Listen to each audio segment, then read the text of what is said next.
강림절 첫 번째 주일입니다. 강림절이라는 것은 하늘의 하나님이신 예수님이 인간의 몸을 입고 오시는 성탄절을 기다리는 때를 뜻합니다.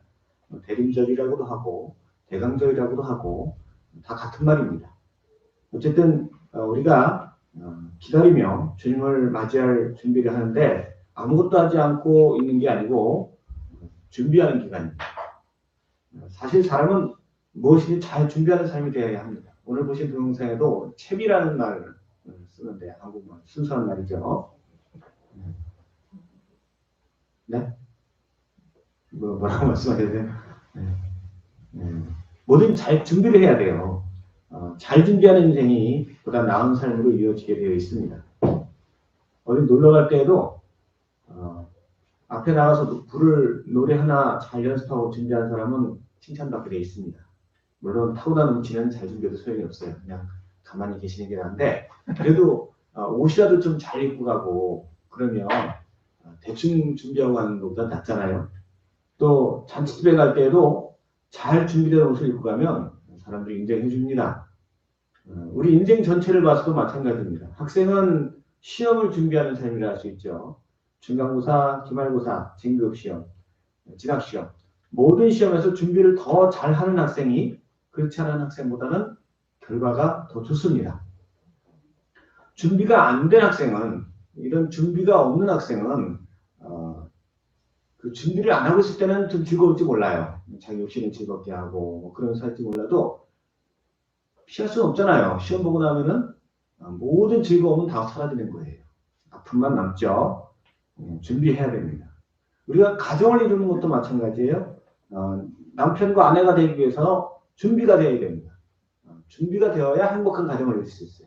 요즘에 이렇게 깨지는 가정이 많은 이유가 준비가 안 된 채로 가정을 이루기 때문에 그래요. 또 어머니 아버지도 이게 준비가 되어야 됩니다. 어머니도 그렇고 그래서 어머니 학교도 있고 아버지 학교도 있고 이렇게 예전에는요 이게 공동체 생활이 있었고 교제가 많았기 때문에 따로 준비가 안 하는 것 같아도 그 속에서 다 준비가 됐어요. 역할을 맡아서 뭐 어려서부터 산에 가서 나무 해오고 뭐 농사 짓고 하면서 이렇게 자기 역할을 배웠기 때문에 근데 요즘엔 그런 게 없기 때문에 따로 배워야 돼요. 준비를 해야 돼요.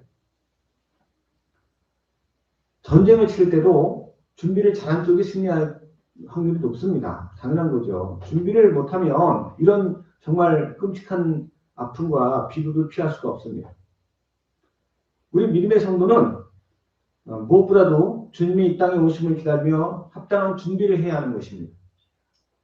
귀한 손님이 와도 그냥 기다리지 않습니다. 정말 귀한 손님이 오시면 뭐 음식도 준비해놓고 집안도 청소하고 뭐 준비를 다 하지 그냥 우리가 사는 그 모습 그대로 보여주지는 않잖아요. 하물며 천지를 지으신 하나님께서 이 땅에 오시는 날을 우리가 준비하지 않고 맞이한다는 건 있을 수 없는 일입니다. 그래서 우리가 이 강림절 기간을 준비를 하며 기다려야 되는데 만약에 우리가 준비를 안 하면 그거는 안 믿는 거하고 다를 바가 없어요. 안 믿는 사람들은 준비 아무것도 안 해요. 오시든지 마시든지 뭐 관심도 없어요. 근데 우리가 믿기 때문에 준비를 해야 된다는 거예요. 그럼 우리가 어떤 준비를 해야 됩니까? 믿음의 성도가 그분이 오실 날을 무엇을 준비하며 기다려야 됩니까? 세 가지 정도 생각해 보면 합니다. 첫 번째로는 사모하는 마음으로 기다려야 합니다. 우리는 사모하는 날들이 많아요. 저는 면당에 사시는 분들은 장날을 사모해요. 장날. 오래간만에 읍내 나가서 구경도 하고 또 필요한 물건을 사오고 또 팔아야 할 물건 팔고 그랬습니다. 직장인들은 월급날을 사모하죠. 결혼식을 앞둔 찬송가들은 결혼식 날을 하루하루 손꼽아 기다릴 것입니다. 우리가 이 땅에 살면서 사모하는 날들이 이렇게 많이 있지만 우리 성도는 바로 우리의 주인이신 구주이신 주님 오실 그날을 가장 간절히 사모하며 기다려야 하는 것입니다. 물론 주님은 2000년 전에 이미 이 땅에 오셨어요. 그리고 가장 인류의 큰 문제인 사망과 죄를 해결해 주셨어요. 그리고 이 소식을 들은 수많은 사람들이 기뻐하며 감사하며 하나님을 찬양했습니다. 우리도 그 중에 한 사람이에요. 그런데 이렇게 예수님이 오신 것은 아무 생각 없이 살던 사람들 때문에 오신 게 아니에요. 그분을 사모하는 사람들이 있었기 때문에 오신 거예요.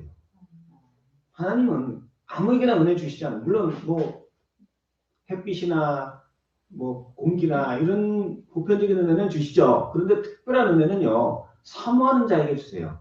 우리가 매일같이 하나님 앞에 부르짖으며 사모하는 사람하고 그냥 뭐 주시든지 말든지 뭐 알아서 주세요, 알아서 하세요 하는 사람하고는 삶이 달라요. 하나님이 주시는 복이 달라요. 예수님도 이 땅에 오실 때 그냥 우리는 대부분의 사람들은 생각도 안 했어요. 그런데 그분이 오시길 정말 사모하는 사람들이 있었어요.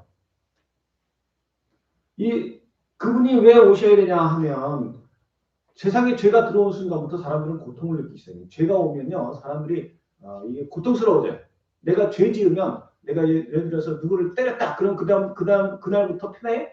잠 못 자요. 경찰이 언제 와서 잡아갈지, 언제 출두하라고 할지 몰라요. 지금 뭐 어느 정치인이 지금 저기 밑에 사람 다 잡혀 들어가고 그 우울증에 걸릴 지경이라고 막 그런 얘기를 해요. 죄 짓고는 편하게 살 수 없어요, 우리는. 죄가 있으면 고통스러운 거예요. 그럴 때 이 세상 모든 사람들이 그 죄로 인해 고통하고 신음하고 괴로웠어요. 그런데 대부분의 사람들이 이 고통스러워지면 이게 죄 때문이라는 걸 몰라요. 내가 지금 딴 데서 원인을 찾아요. 내가 돈이 없어서 힘든가 보다. 혹은 권세가 없어서 그런가 보다. 아니면 내가 착취를 당해서 힘든가 보다. 저 사람이 참 못돼서 내가 저 사람 때문에 힘든가 보다. 이렇게 착각을 해. 죄 때문이에요. 모든 고통의 원인은 죄 때문이에요. 죄가 해결되면요, 우리가 하나님 만나고 나서 그분의 은혜로 깨끗하게 사함받고 나면 괴롭히는 그 사람이 있어도 나는 행복해요. 돈이 없어도 즐거워요. 아무리 상황이 힘들어도 날마다 감사하고 찬송해요. 죄 때문에 그런 거예요. 죄 때문에. 예전에도 그랬어요.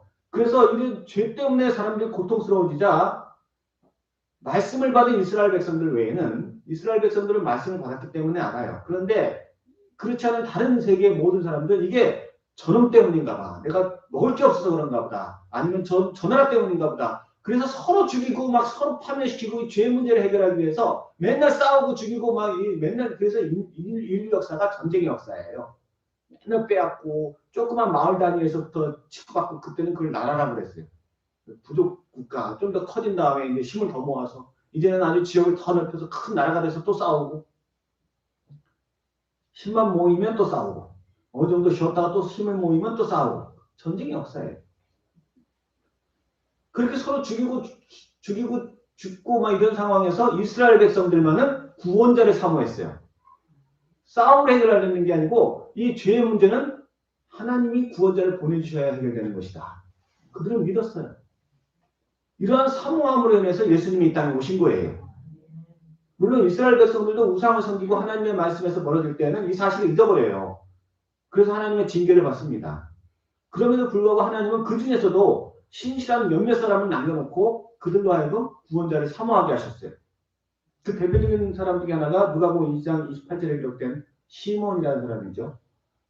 여기 보니까 예수님이 태어나시고 8일째 되던 날에 유대인의 관례를 따라 할례를 받으러 갔을 때 시몬이라는 선지자가 예루살렘 성전에서 예수님을 보고 그 아기 예수를 보고 그 아기를 안고 하나님을 찬송하여 이르되 주제여 이제는 말씀하신 대로 종을 평안히 놓아주시는도다. 내 눈이 주의 구원을 보았사오니 이는 만민 앞에 예비하신 것이요 이방을 비치는 빛이요 주의 백성 이스라엘의 영광이니이다. 시므온이 이렇게 예수님의 탄생을 기뻐하는 것은 26절에 보니까 주님이 오시기 전에는 죽지 아니할 것이라는 성령의 지시를 받았기 때문이라고 되어 있어요. 사람이 나이가 들면요, 이 죄의 무게가 더 무거워져요.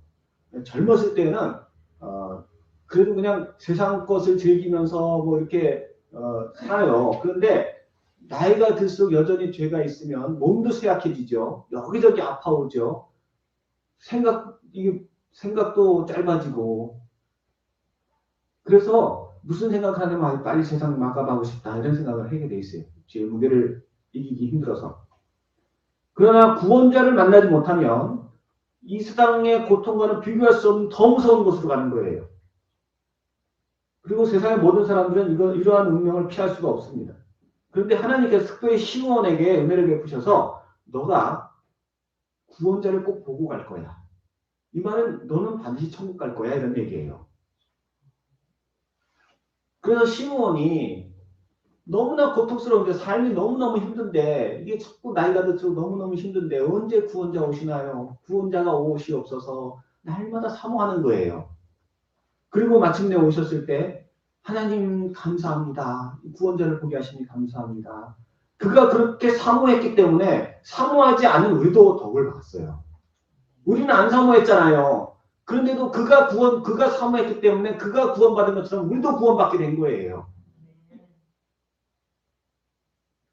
저는요, 이스라엘 백성들은 사모했을지 몰라도 저의 경우는 그런 거 몰랐어요.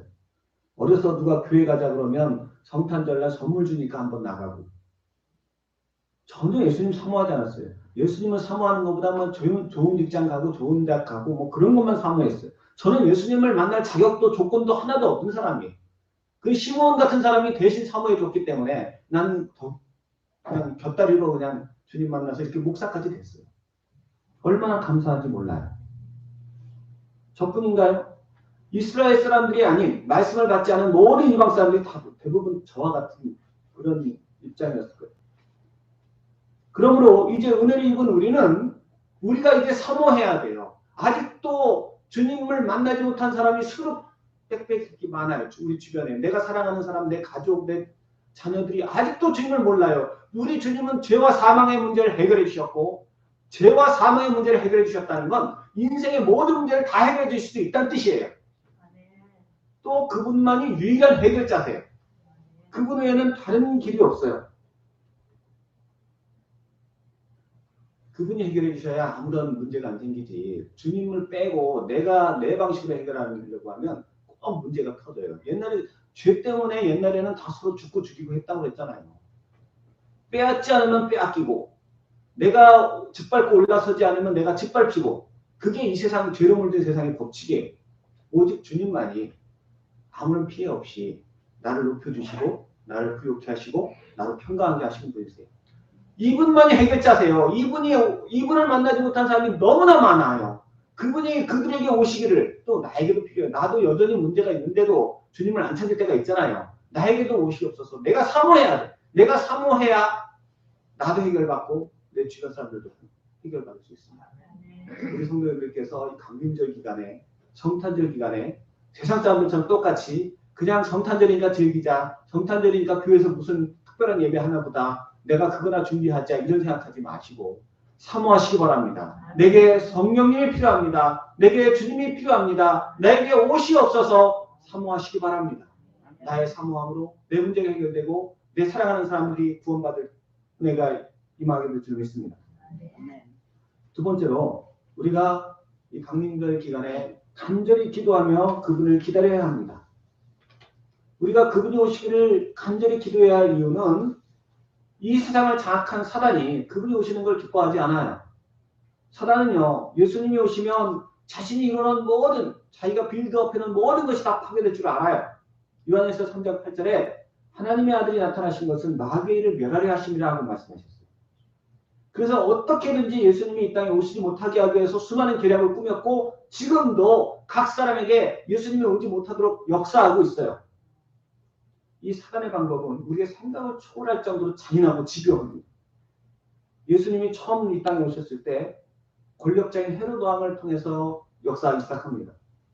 헤로드 왕은 애굽 사람이에요. 이스라엘 사람이 아니죠. 로마 황제한테 잘 보여서 로마 식민지인 이스라엘의 분봉왕이 됐어요. 그 왕권을 유지하기 위해서 이 사람은 별별 짓을 다 해요. 심지어 뭐 뇌물 쓰는 건 기본이고 자기 왕권을 위협할까봐 친아들까지 죽였어요. 이 사람이. 그래서 살인자, 아주 잔인한 살인자죠. 어느 날 동방박사라는 사람이 찾아왔어요. 뭐라고 하냐면 새로운 왕이 나셨다는 거예요.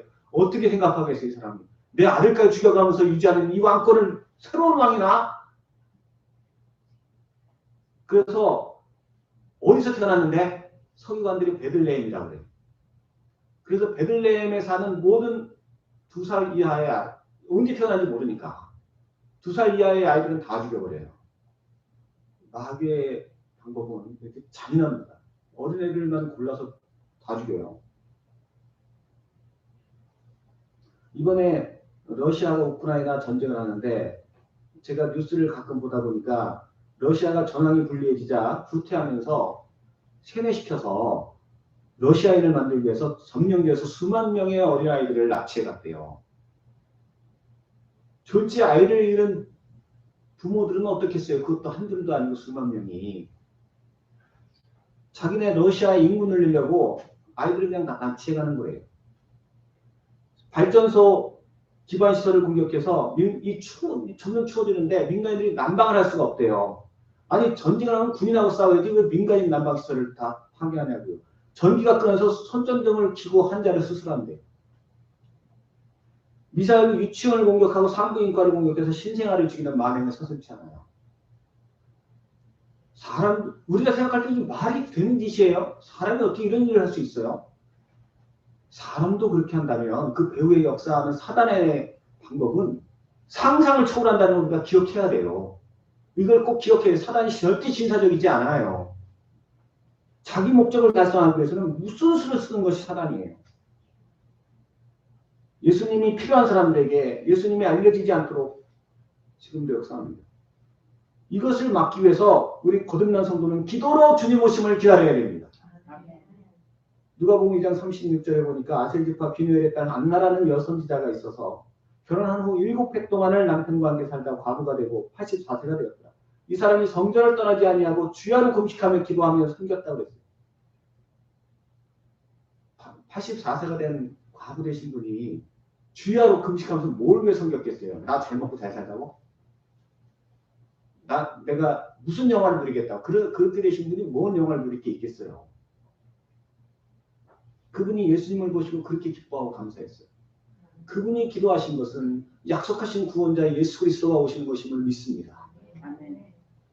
그분의 기도로 사단의 권세가 꺾이고 예수님이 이 땅에 오셨고 그 아기 예수가 무사히 자라서 공생의 사역을 감당하셨습니다.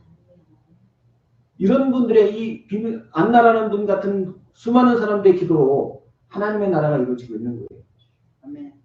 이 안나라는 분이 천국에 가셔서 예수님을 만났을 때 예수님이 뭘 하시겠습니까? 사랑하는 딸아, 너의 기도로 내가 무사히 사명 감당했다. 칭찬하시지 않겠습니까? 이런 예수님의 칭찬보다 더 큰 상급이 어디 있겠어요? 네가 그 수십 년 동안 기도했어. 그 기도가 하나님 나라를 이루게 한 거야. 너 정말 수고 많았구나. 외롭고 힘든 상황 속에서 하나님 나라를 위해서 네 헌신한 거 내가 다 알아. 내가 기억할게. 얼마나 감사하겠어요. 내 고난을 알아주신 하나님. 내가 이 세상에서 아무리 내가 신랑을 위해서 평생을 밥 짓고 자녀들을 위해서 평생을 도시락 싸주고 해도 다 알아줘요?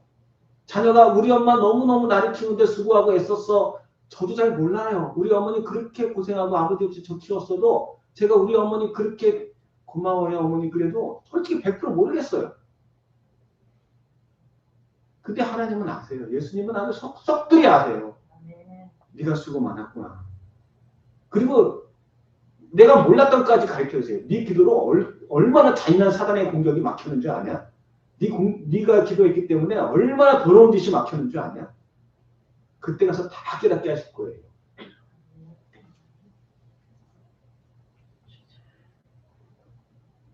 우리가 믿지 않은 사람들은 저처럼 저는 뭐 그랬었어요. 주님이 오시면 관심도 없고 사모함도 없고 아무 생각도 없었어요. 그냥 연말연시 성탄절이면 승청망청한 생각만 했어요. 그러나 거듭난 성도는 그래서는 안 됩니다. 예수 믿지 않은 사람들은 관심도 없고 기도도 안 할지라도 사단은 역사하고 있어요. 그 사단의 역사를 막는 것은 거듭난 성도의 기도뿐입니다. 예수님이 오시는 그날에 그로 인한 평화와 사랑이 온 세상으로 충만할 때 그 어떤 사단의 방해와 해방도 없도록 기도할 줄로 믿습니다. 아멘. 그럴 때 우리가 저 천국에서 받을 상급과 칭찬은 우리의 상상을 초월하는 것이 될 줄로 믿습니다. 아멘. 마지막으로 우리가 주님의 오심을 기다리면서 기다릴 때 감사함으로 기다려야 돼요. 오늘 본문에서 감사로 제사 드리는 자가 나를 영화롭게 하나니 그의 행위를 옳게 하는 자에게 내가 하나님의 구원을 보이리라고 하셨어요. 예수님이 이 땅에 오시는 것은 당연한 건 아닙니다. 당연한 게 아니에요. 그건 전적인 하나님의 은혜입니다. 곧 하나님이 우리에게 선물로 주신 거라는 거예요. 마땅히 감사해야 되죠. 그런데 우리가 그분께 감사 드립니까? 잘 못해요. 왜냐하면 그게 얼마나 귀한 걸 몰라서 그래요. 잘 깨닫지는 못해요. 예수님 믿고도 내가 원하는 것이 이루어지면 감사하고 원하는 게 안 될 때는 원망하고 불평하고 도대체 예수님은 계신 거예요? 안 계신 거예요? 왜 나로 하여금 예수 믿게 하고 아니 예수 믿게 한 거를 불평을 해요. 아니 우리 성도님들이 아니고 제가 그래요. 제가. 기도했는데 왜 응답 안 해주시냐고 불평하고 아니 기도를 했는데 응답하시는 거다. 우리가 참 이렇게 죄인입니다. 주님이 나에게 오셨다는 주님 그분만으로도 얼마나 큰 가치이고 선물인지를 우리가 몰라요. 그것은 우리의 죄 때문입니다. 죄는요, 우리를 어리석게 만들어서 무엇이 귀하고 무엇이 가치 있는지를 깨닫지 못하게 만들어요. 마치 어린아이가 산삼의 가치를 모르잖아요. 어린아이는 잘 몰라요. 산삼 먹을래? 아이스크림 먹을래? 그러면 아이스크림 택하죠. 가치를 몰라서 그래요. 나이가 드신 분 같으면 당연히 산삼을 먹죠. 네. 그래서 우리도 영생하는 것보다는 그냥 잠깐 존재하는 부요함이나 명예나 권세를 더 사모할 수 있어요. 근데 성숙해지고 신령한 지혜가 충만해지면 이 영원한 것들의 가치가 조금씩 깨달아집니다. 그럴 때 우리는 더욱더 크게 감사할 수 있죠. 하나님 감사합니다. 전에는 몰랐었는데 이렇게 귀한 건지 몰랐었는데 감사합니다. 우리가 이렇게 감사하려면요 성숙해져야 되는데 우리를 성숙하게 만드는 것이 바로 옳은 행위라고 해요. 오늘 보면 하반절에 그의 행위를 옳게 하는 자에게 내가 하나님의 구원을 보이리라 하셨어요. 옳은 행위라는 건 윤리적 행위를 말하는 게 아니라 믿음의 행위를 말합니다. 믿음으로 주님의 약속을 기다리는 것이 하나님 보시기에 옳은 행위고 그런 삶을 사는 자에게 구원이 임한다는 거예요. 우리가 죄 가운데 있어서 하나님의 은혜를 모른다고 그랬는데 머리로는 이해가 되지 않아요. 마음으로 깨달아지지 않아요. 뭐가 산삼이 더 귀해? 콜라가 더 좋고 아이스크림이 더 좋지. 뭐가 예수가 귀해? 난 돈이 더 좋아. 나는 예수가 필요 없어. 나는 건강이 더 좋아하고 건강이 더 중요하고 가정이 더 중요하고 직장이 더 중요하고 그래서 나는 예수 믿고 돈 없으면 나는 하나님 안 믿어. 마음으로 혹시 그런 생각이 될지 몰라요. 그래도 믿음으로 감사해야 한다는 겁니다. 예수님이 가장 큰 선물이다라는 사실을 믿는 믿음으로 내 마음은 깨달아지지 않지만 내 머리로는 이해되지 않지만 그래도 감사하라는 거죠.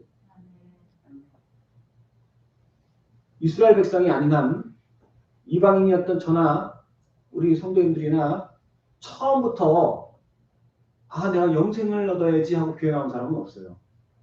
영생이 가장 귀한 거고 그게 예수 믿는 이유긴 한데 교회 나온 이유는 그냥 전도한 사람들 한번 얼굴 봐주기 위해서 그냥 밥 맛있게 준다니까 밥 먹으러 교회 나오고 뭐 각자 이유로 교회에 왜 나오는지 알고 나온 사람이 얼마나 되겠어요.